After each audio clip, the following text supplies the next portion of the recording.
Hey everyone, welcome back to another episode of the Baron Broadcast. I'm your host, Kenny Graff. I'm here with my co-host. Wano. Hey Wano, how you doing today? I'm doing fabulous. How about yourself? Good. It's a quick turnaround from our last episode, but that's important because we're into playoffs now.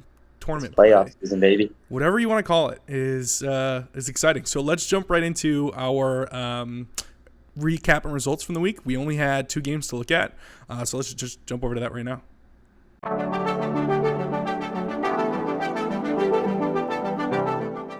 Alrighty, so we are looking at our recap and results for the quarterfinals of the PAC tournament. We had 2 games to look at. We had Allegheny versus Chatham. We also had Grove City versus W&J.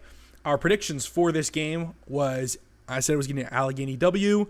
Juan said it was going to be a Chatham W. We both said it was going to be a 2-1 victory in overtime for each of our teams that we thought. Results ended up being an Allegheny 5-0 W. Which is kind of crazy. I mean, we did talk a lot about last episode about how offensively stacked both these teams were. Xavier Coppin and Brady Napoleon on each team just had a ton of shots. They were like leading the pack in a few places. Ended up just being a shootout and ended up being a 5-0 victory. Allegheny moves on to play the Barons. So that's something we'll definitely look at here soon. Anything you want to say about that game, Juan? Were you able to take a look at that game? Not much. I mean, just some of the stats, but I mean, it looks like Allegheny watched film and knew what to do right from the get-go. So Something good for them. to definitely pay attention to coming up to us. Well, we'll have to make up some plays they don't know yet. Anyway, so we got Grove City and W&J. Looking at this game, we both said it was going to be a Grove City victory. You said it was going to be 3-0. I said it was going to be 2-0. Ended up being 4-0. Now, Juan, I didn't know if you saw this game, but in the last couple of minutes of the game, I think it was like 5 minutes left, they scored a goal. It was for the majority of the game, it was like 2-0. And like a couple minutes left, it went 3-0. I was like, oh no, Juan's about to get this right. Like he's going to be perfect on this prediction. And literally with another 2 minutes to go left in the game, they scored again and made it 4-0. Of course. We've got technically, if things go the way we hope they do, crossing our fingers, knocking on wood, if the Barons move on, we have 3 games to basically guess right, but who knows? We'll see. Anyways, this is what our pack looks like left. 4 teams out of 11 get to lace up their boots now. Practice today. Practice tomorrow on Tuesday. We're recording this on Monday, but practice on Tuesday. Then that's it. There's 2 games to be played, and the winners of those goes to the pack final. If the Barons win, we play at home. We already secured home advantage for the rest of the PAC. If Allegheny wins, they'll play at whoever wins out of Grove City and Geneva. And then obviously, you know how it goes down there. But that's basically it. Grove City, move on. Allegheny, move on. And we're going to move on too. We're actually going to, instead of doing a Franciscan deep dive because we didn't have a game, we're going to dive right into the actual games of Allegheny and Grove City, look at all those goals that were scored. Anything that really pops out to us, we'll take a look at, and then we'll move on from there. But for now, let's just run the slide and jump over to these games. How does that sound, Juan? Sounds great. Let's do it.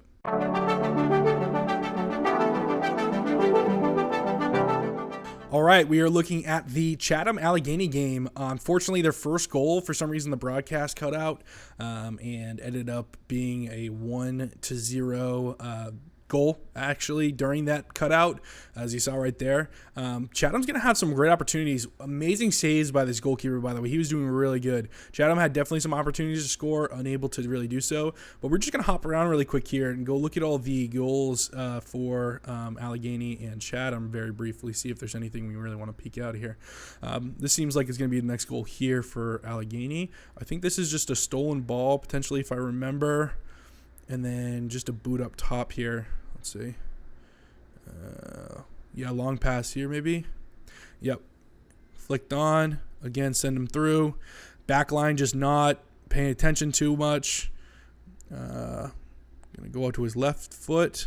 Leave it off to, I think that's Brady Napoleon there. Going to score it off his left foot bottom corner. Number 8. That's how it goes.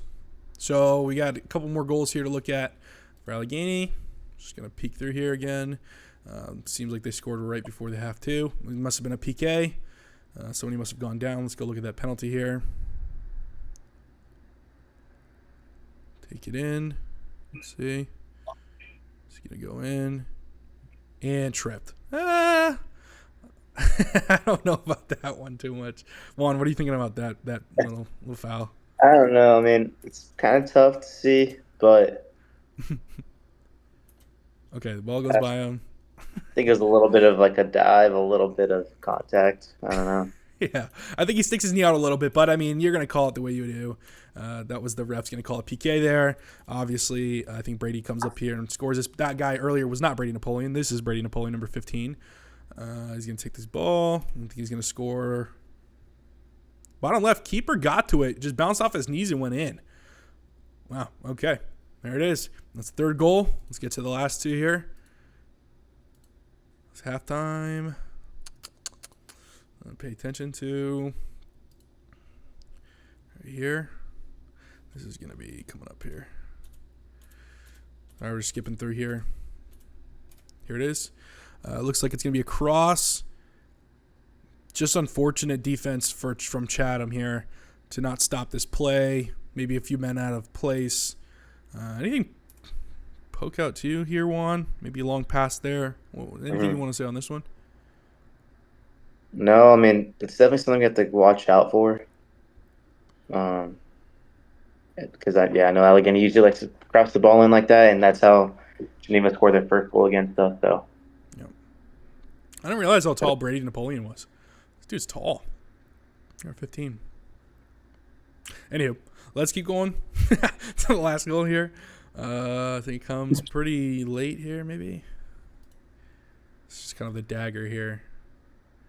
Let's see. Is this it? Wow. What a goal. Hold up.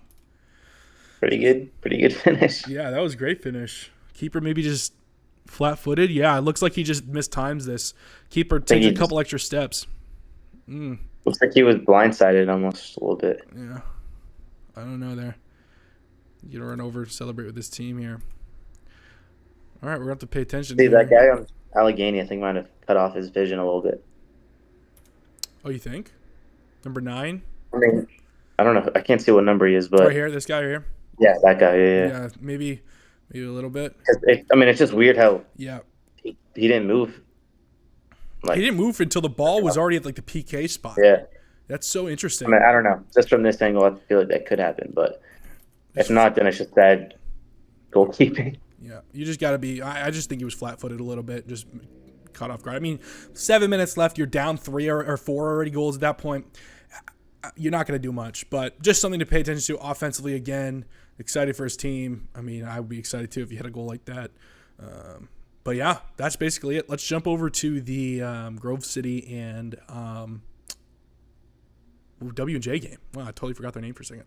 Let's go run at that. All right, now we're looking at the Grove City WJ game. We're looking at the basic stats here for them. I think it was a 4-0 victory.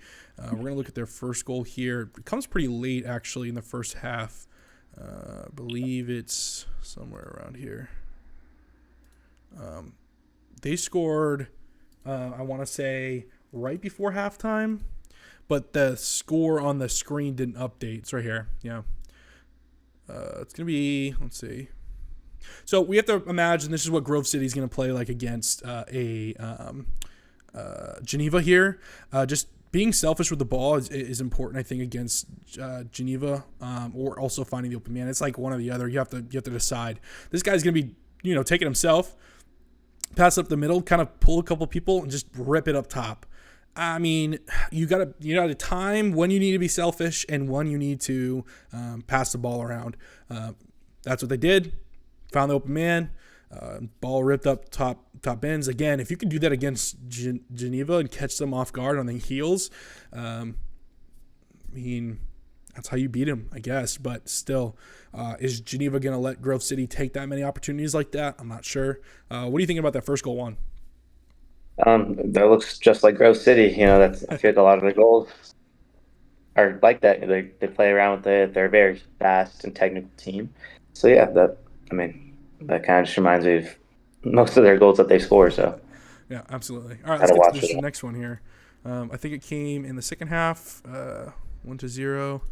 I think it was scored pretty late here, I guess. Yeah, right here. A little before this. Let's see. Yeah, let's see what it was. Oh, I remember this goal. I was watching this live and I was texting Coach about it too. So this ball comes up to a Grove City player who's going to take it down the line. He's going to rip it to the keeper. Keeper's going to hit it out. The player's going to hit it off the keeper, and then the keeper's going to dink it into the net. So, like, if we watch this again, watch this defender right here. Or no, it was this defender. He hit it off his goalkeeper. I think he was just trying to hit it out of bounds. And it was just an awkward bounce, and then it bounced right to a Grove City player, which ended up leading to their second goal of the game. Well defended, I guess, by W&J, but again, like, this just silly mistake there that goes right back, and the guy just came back right into bounds, and he just dinked it right into the goal. I think they're all asking for offsides. I don't understand that point if it's your pass, but yeah, 2-0. Let's go to the next one. Fortunate. I think this one's actually, funny enough, the one I thought was like going to be the dagger for you, Juan, when you were going to win this this competition, when you said it was going to be 3-0 here. Well, look, like if you quickly watch this, I think, did they update it? Let's see. Yeah, sometime in between here they scored their 2 goals. So let me back it up a little bit here. Sorry if you're watching this, and I'm not cutting any of this out because I just wanted to be natural, having a conversation with you guys. We appreciate you. Let's see here. I think this is a foul that maybe leads to a goal. No, maybe not. Yeah, maybe tugging on the shirt a little bit here. Yep, it's going to be just a set play, off the head, off the bar. Wow, what a goal. I think Grove City really takes advantage of their set opportunities and set plays. Honestly, every single corner kick Grove City makes, I feel like they're going to score a goal. And it definitely feels like it when their set plays are just so good. But watching this one more time, this pass here leads up to this nice header. It's going to run really quick in, off the head, off the post. That was their third goal, and then a minute later, that's when I saw their goal one, and I was like, okay, this is great, this is whatever. And then I think they had this breakaway here, just weak side, one time, right into the goal, 4, and I was like, there it goes. Not for one, but that was it. The 4 goals. They didn't update this because I think everybody's celebrating, but 4 goals. They know they're going to move on at that point. I think there's like, I don't know if they'll move over to the scoreboard. Yeah, I think there's like 5 or 6 minutes left in this game. So pretty much it. But anything else you want to say here before we bring on our special guest for today, Juan? Yeah, I mean, set pieces for Grove City. That's same with us. Like, again, they play just like us. Watching that just kind of gave me bad flashbacks from when we played them last year. Yeah, that was a tough game for us. We gave them way too many corner kicks. Yeah. And every corner kick was like edge of your seat. Like, oh no, like they can definitely finish this. So yeah, if we have to see Grove City again, then we got to be aware of that. So 100%.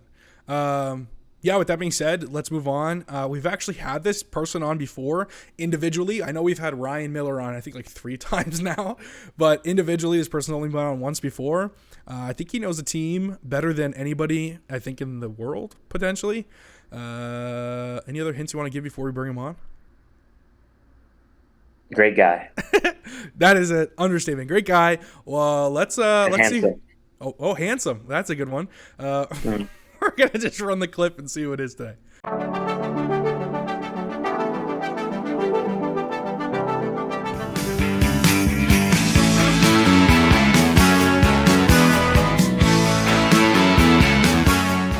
All right, everybody, welcome back to this portion of the broadcast. As our special guest today is none other than Coach Ridenour. Coach, how you doing today?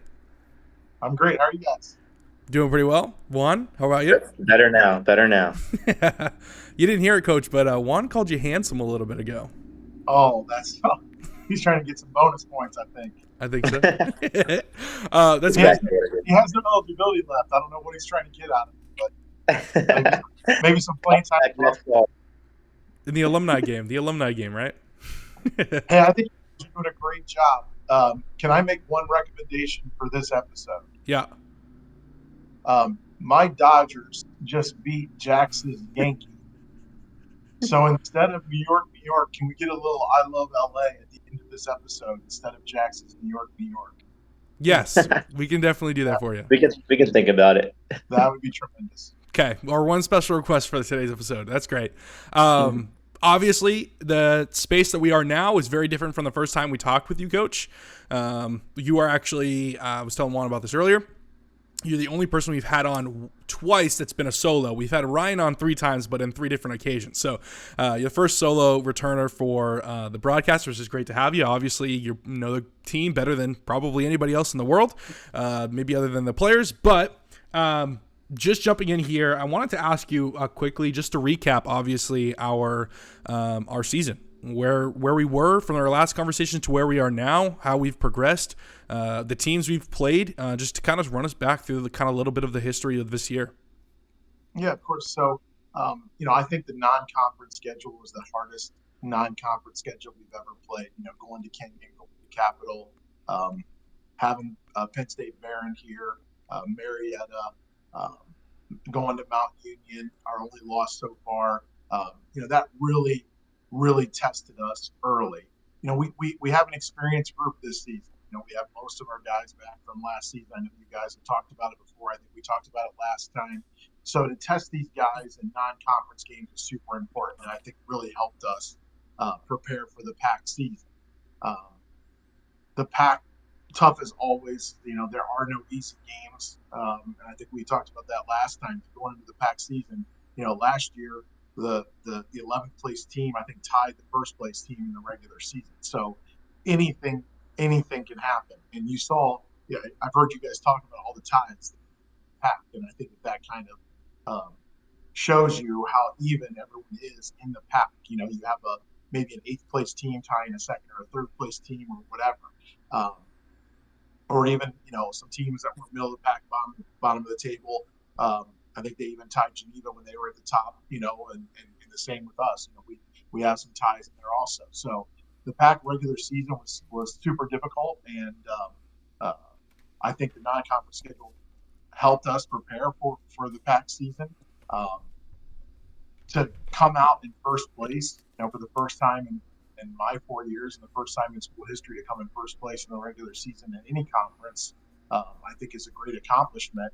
And I know we're super proud of that, but we still have a lot of goals ahead of us, a lot of games hopefully ahead of us, and that's kind of what we're preparing for this week.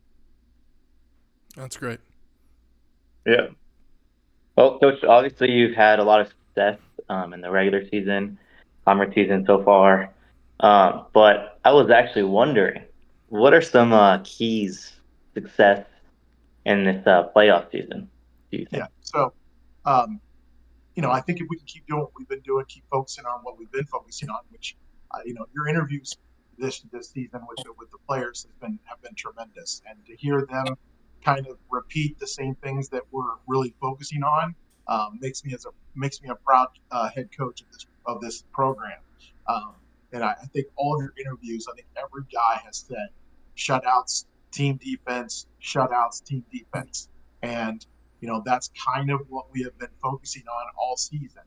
And I think a couple guys even mentioned that, especially in your senior interview with all those guys. They were saying, we haven't had problems or any issues scoring goals the last couple seasons. Our issue has been, can we stop people? And we have really, really focused on that this season. The guys have taken pride in team defense, shutouts, everyone contributing. Even the subs, the guys on the bench are helping us get shutouts by communication, energy, etc. And I think that is going to really help, hopefully lead us to some more wins in the postseason. But, I think the reason we won the regular season was because of our defense. Now we wanted to finish first in team defense and goals against the PAC, which we did not do. But just talking about that and striving for that every day, I think really helped us.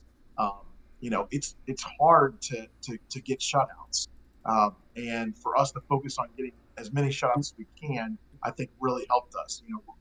we haven't really had trouble scoring a goal or two or three a game.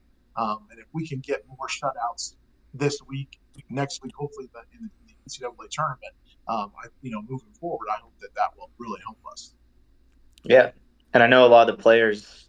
I mean, them letting one goal in, it almost feels like a loss to them, which is awesome because I love that culture. And I got to see a little bit, technically, some of the guys after Waynesburg, when that was really difficult for them, and then even after Allegheny.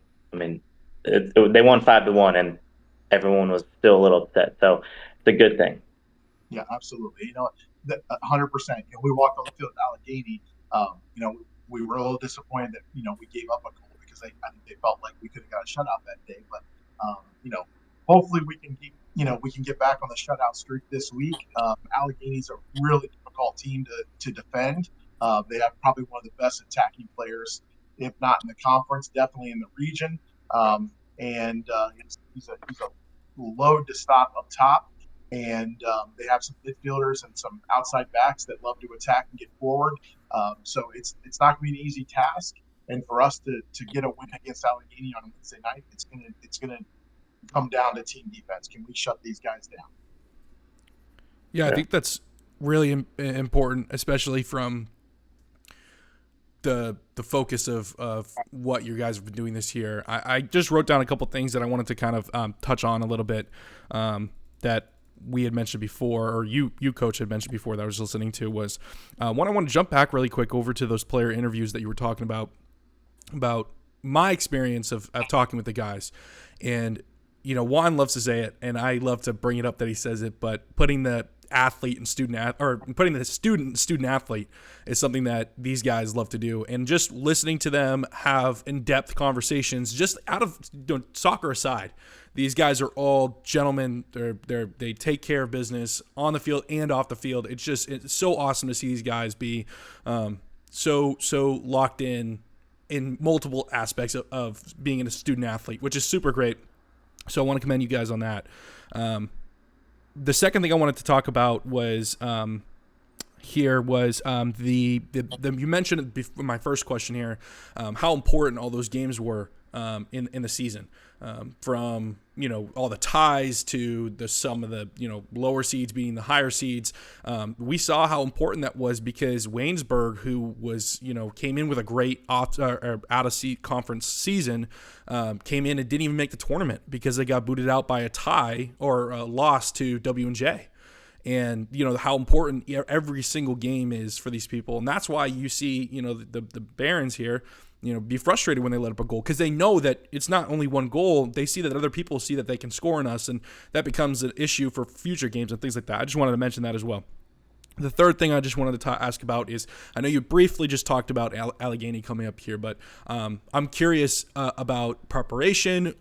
We talk a little bit, we're going to get into it a little bit later about specifics of the people, but maybe Allegheny as a team. Obviously, Division III soccer more than probably anybody as well. Maybe their history, what you know about them, and then what you were doing with the team. You don't have to give us too many details, but to prep for this team coming up here. I know you mentioned they have.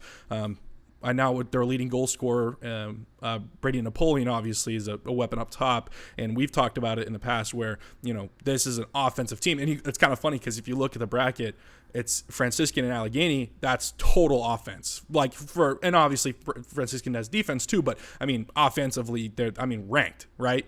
But then you look at the other side of the table and it's just straight defense. It's like kind of polar opposites here, which is important. But again, let me get back to my question. Kind of going on a tangent, but Allegheny, walk me through them, who they are, what to expect when we play them here on Wednesday at 7. Sure. Well, let me talk to your first point, which is that these guys are first class, and they are student athletes, and we take pride in doing the right things on the field, off the field, etc. I think that's a big part of our success, and it's a big part of the reason why we are building something special here at Franciscan. I love knowing that we can win games and we can be successful and we can win championships with really good young men. I mean, to me, that's what it's all about. That's the reason why I'm doing this. That's the reason why I love being a college coach, because there's a lot of teams that maybe don't do the right things off the field, maybe take some shortcuts here or there. And I don't want that to be Franciscan soccer. I want us to do the right things at all times.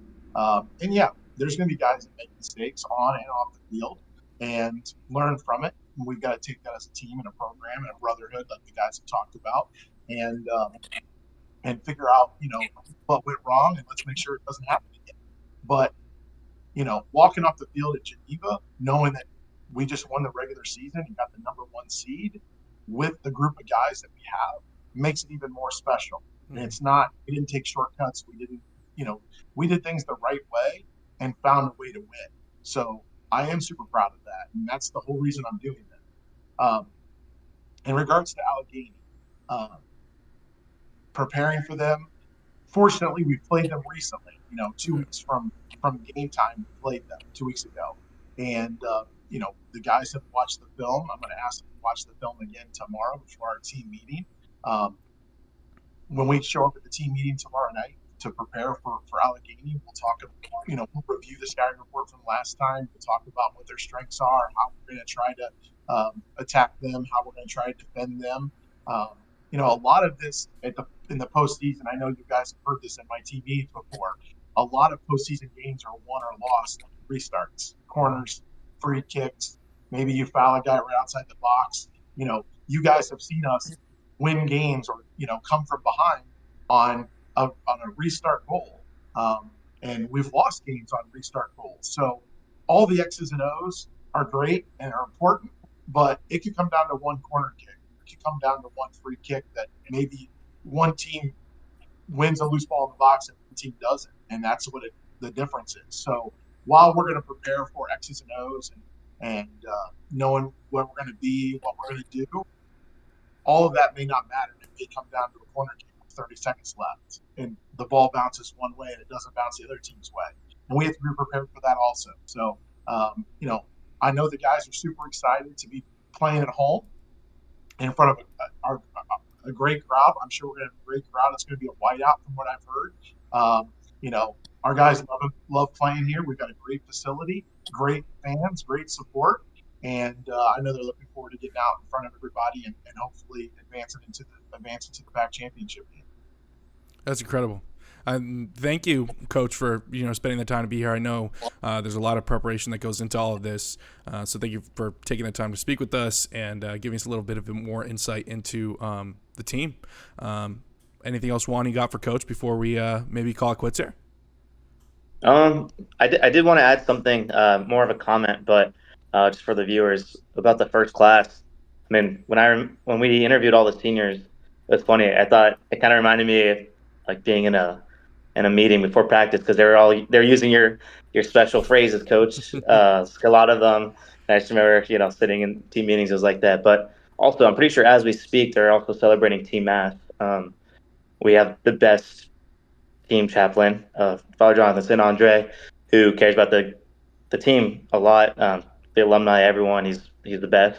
So I think that's awesome for this week. Starting off playoff season with that is amazing. So just wanted to say congrats to the guys for that, and I think it's awesome. So, shout out to Father Jonathan St. Andre. Yeah. Father Jonathan's amazing, and we're fortunate to have him, blessed to have him as our chaplain, and everyone loves him in the team and program. Yeah. Perfect. Well, again, thank you, Coach, for being here. Like we always say, go win us some more games. Hey, congratulations to Kenny on winning the predictions, the picks for this season. Juan, I have to give you some advice. You ready? I'm ready, Coach. Next season, when you're in the league, don't let Kenny make you pick first. Make Kenny so you can follow up with your picks. Don't always make him make you pick first, okay? I will. Hey, we still got a little bit of time left. I can make a comeback. That's true. Can't wait to see. But I appreciate that advice. All right, well, appreciate you, Coach. Hopefully, we're playing again next week, and we can do this again before the post the NCAA tournament. Oh yeah, that'd be great. I'd like that. I'd more than like it. I'd love it. Thanks, you guys, for all you do. Thanks for the time. Yep. We'll see you soon. See you, Bye. Coach. All right, now we are looking at the semifinal predictions for the PAC. Thank you again, Coach Ridenauer, for joining us. It was awesome to talk to you, get a little insight into this kind of future here for the Barons. But moving forward we have 2 games here to look at right now. These are the last 4 teams left in conference tournament play. We want to give a little prediction. Before we do that, let's jump over to the Geneva and Grove City game here. We've got a little bit of some stats, but Juan, why don't you kind of walk us through these past 2 teams? Yeah, so we're just gonna go over some things to note. So last year's PAC final, it was these 2 teams. Geneva came out with the win, but every time they play, it's always a hard-fought battle. So that's just something to know. I mean, I know both teams, especially Grove City wants some redemption from last year. But Ken, you want to talk about the scores and some other stats from both teams? Yeah, I love that. I think one of the things I always like to do is do a temperature check, kind of like how I feel about them other than actual looking at stats and see if they kind of line up. Grove City has just been so good as a team that understands fundamentals. They're just like, if you think of in basketball terms, like the San Antonio Spurs back in the day, where they're like Greg Popovich and like Tim Duncan, that kind of era of players where they're all just sound on their style of play. They know what they're doing out there. They look like they take an extra touch. Everything looks really clean and connected. Geneva has slowly made that progression as well throughout the years, especially I felt like they had a younger team. Moving forward with their, they've kind of stayed steady offensively, but progressively gotten really good defensively, and that's shown in these numbers, right? So things to note as their last game together, they played each other beginning of the season, basically, or it was a couple games into the season, and Geneva ended up winning 1-0 during that game. It was pretty close on shots. I mean, it's 6-9. One thing you're going to notice here is that offensively, these teams, comparatively to the other side of the tournament bracket, is just offensive powerhouse. This seems to be more of like the defensive side, and defense wins championships, as you saw last year, Geneva winning the PAC title.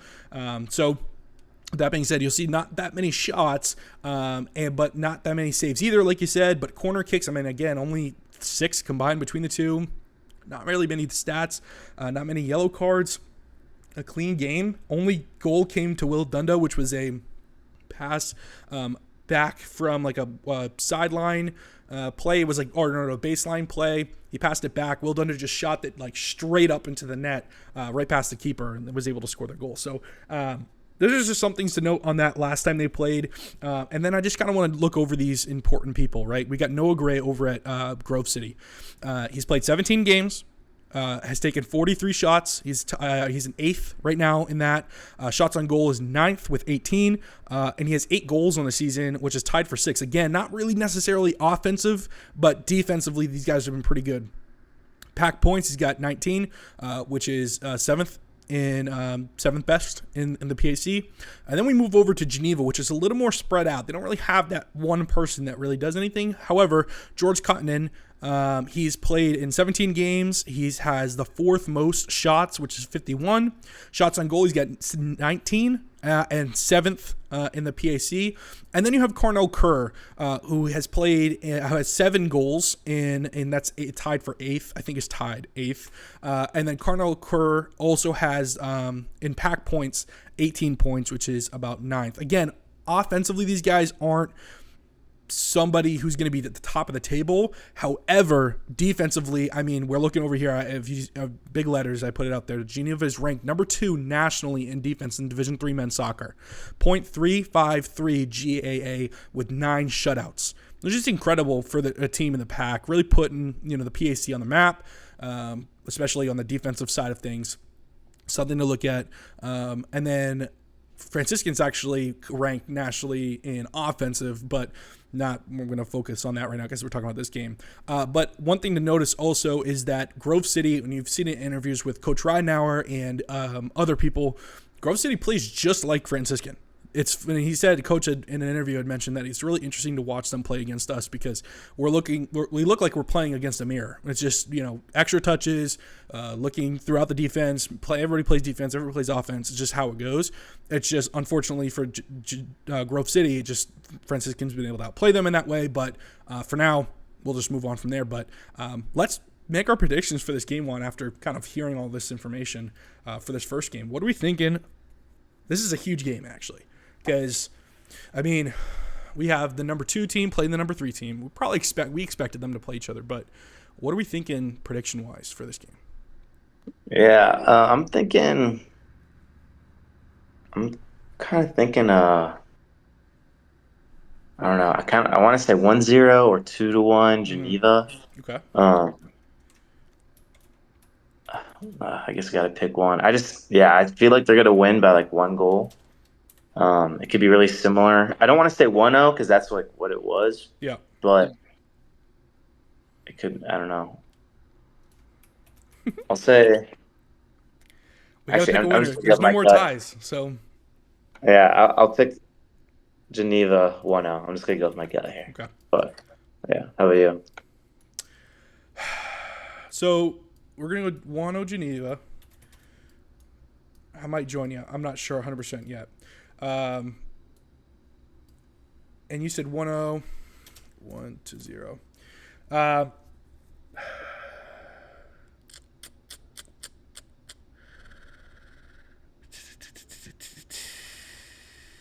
just so good defensively. I don't know if Grove City has anybody to really attack them and bring that presence. Geneva's playing at home this time. They played Grove City at first. The stadium's going to be packed. Yeah, Geneva's pretty tough field to play at. So 100%. Especially since you were there at that game for Franciscan Geneva game. I think, right? You were there? yeah, I was there for most of it. Yeah, their fans. It was pretty packed, especially for a pack game. The fans were loud. I think someone brought a cowbell, so they get pretty excited. You know it's lit when somebody brings a cowbell. Exactly. Let's do this. I'm actually going to join you, and I'm also going to join you on points. However, I'm calling this an OT goal. I think it's going to be electric. I'm going to stick with just regular time, but yeah.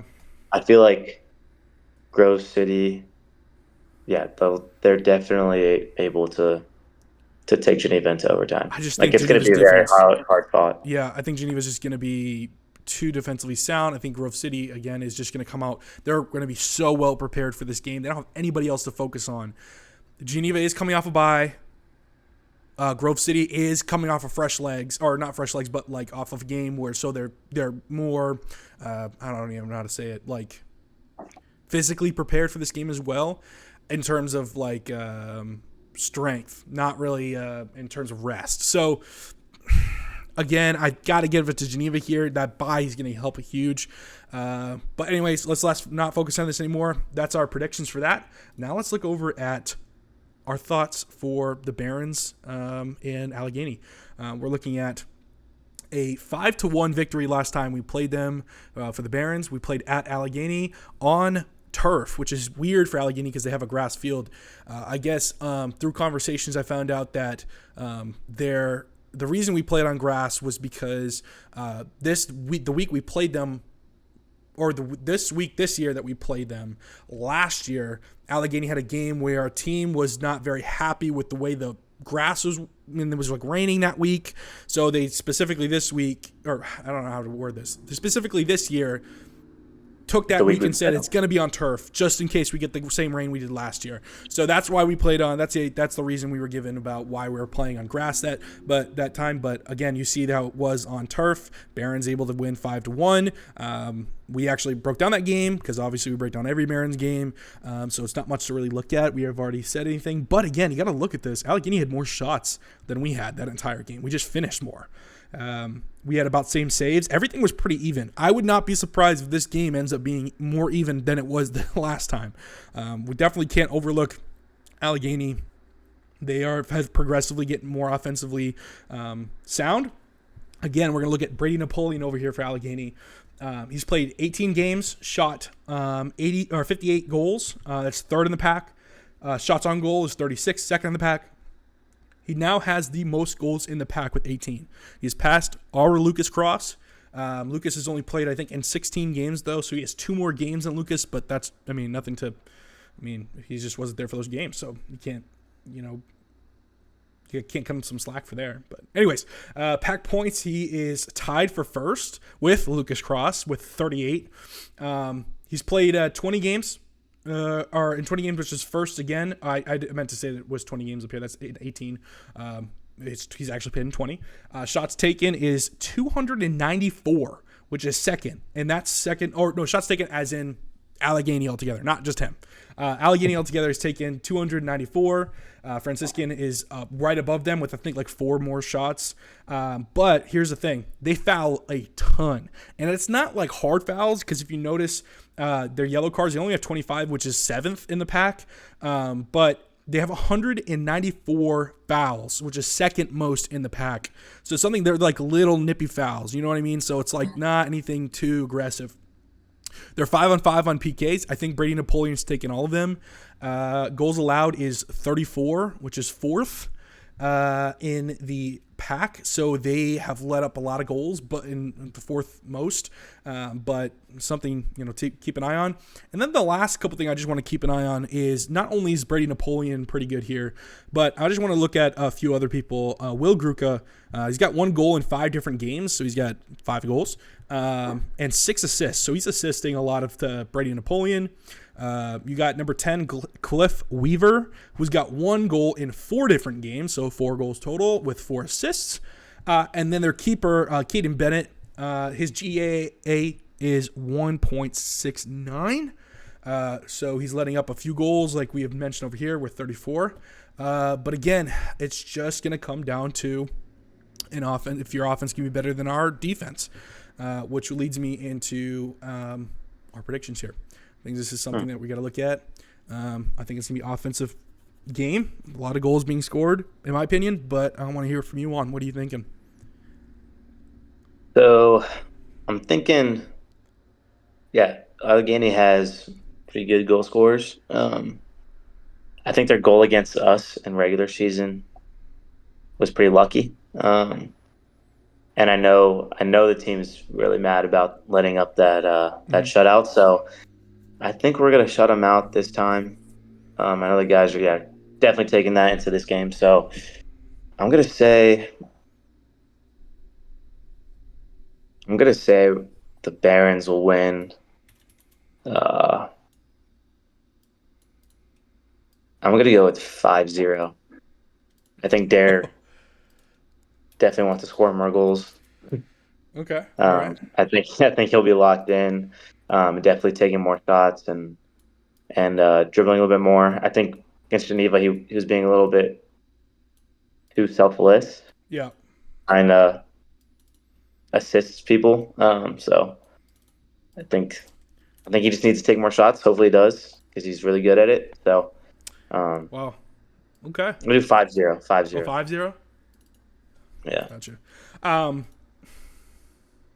I think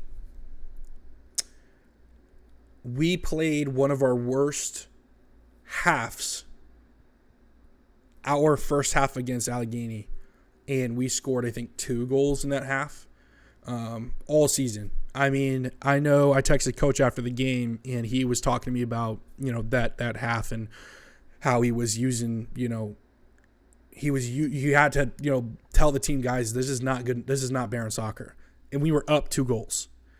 And I just feel like this is going to be a good game. I think that they will score just because of how many shots they take. I think they will score. I think it's going to be, what was the last score again? What would you, was 1-5? 5-1. Yeah.